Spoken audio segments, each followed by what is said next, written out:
Okay, so Sab sebenarnya buat satu slide je sebab Abang Nazri kata satu slide. Kan?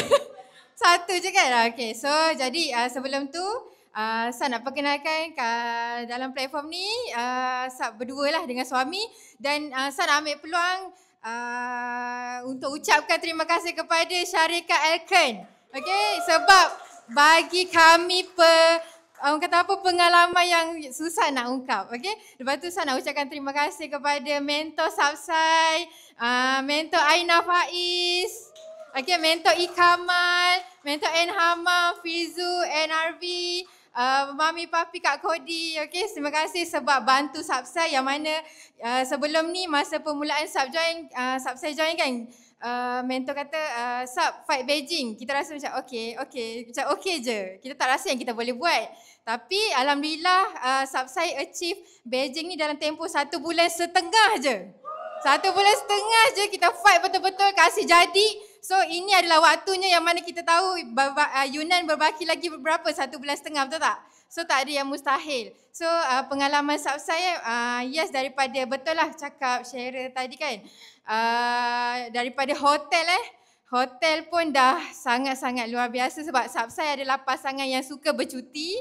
Okay, tapi kita tahu bezanya bercuti sendiri dengan trip Elken hotel kita dah survey, kita try check tau. Hotel tu tak berapa harga dia. 1,000 tau, 1 malam. Tapi kita dapat berapa malam? 4 malam. Macam lepas tu hotel dia sangat canggih dan masa first day kita pergi ke mana abang? Okay. Alright, bismillah. First day kita pergi ke Assembly Conitact dekat Tianjin. Mungkin kita rasa semua first time kot pergi ke sana. Memang first time kan? So kita nampak lah pre-assembly dengan back end. Macam mana diorang punya QC, diorang punya pump test semualah.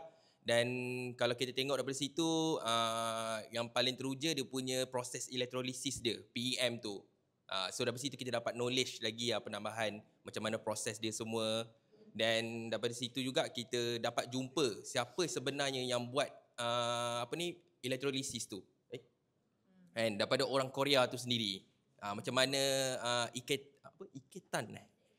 Iketan dengan dia pergi ke Japan untuk tahu pasal hidrogen. Daripada situ dia dapat idea macam mana nak buat untuk Elken keluarkan produk inhaler hidrogen. Daripada situ kita dapat knowledge lah daripada situ dan dia terangkan lagi TAC. Okay, alright. Saya lepas ke Sab. Okay, masa dekat Conitact ni bestnya kita orang boleh buat konten banyak tau.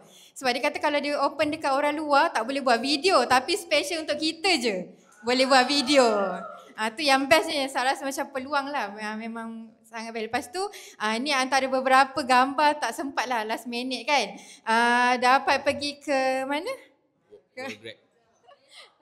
Great Wall of China, Forbidden City. Ni sebenarnya ni gambar saya dia sebenarnya sedih. Gambar ni dia sedih sebab dia kena pakai baju kuning. Dia tak terima dia kena pakai baju tu kan. So kita dapat gala dinner gala dinner best, makanan semua sangat-sangat best. Dan yang paling best sebenarnya adalah momen kita bercuti dengan mentor-mentor. Itu yang paling best sebenarnya sebab masa tu kita dapat tengok perangai masing-masing. So jadi sebenarnya kan okay, next.